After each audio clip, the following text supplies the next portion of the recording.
Lars Karlsson, whose EUfunded report on avoiding a hard border on the island of Ireland for customs control and the free movement of persons outlined how technology could be used to address the issue, said a smart border would make Britain a very attractive partner in trade once the nation is free from the shackles of Brussels. He went on to claim that, if adopted, first version of a border like this could be in place at the end of a transition period in 2021. Speaking to the Telegraph, he said, "A few years later there would be a full solution in place."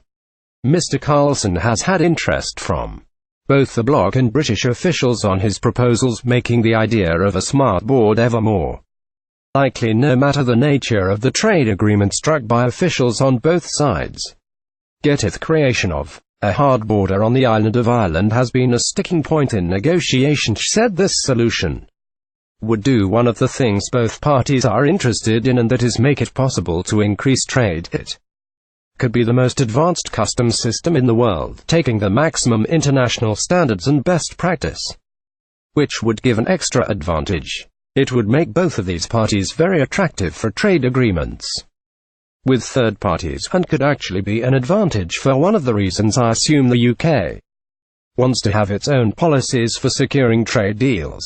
I would assume if you develop it for the Northern Ireland border and Channel Tunnel, you would have to implement it for all goods coming out of the UK. The option of a smart border could help to support seamless trade and travel. It would be likely to increase the capacity and competitiveness of the UK's trade, making it a very attractive trading partner.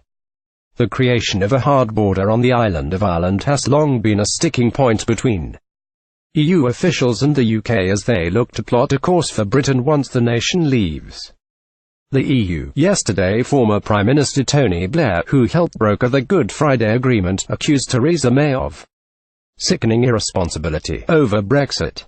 He was particularly scathing on the subject of the Irish border, saying, "There are politicians prepared to sacrifice the Good Friday Agreement on the altar of Brexit and declare that the peace agreed in Northern Ireland is not really worth having anyway."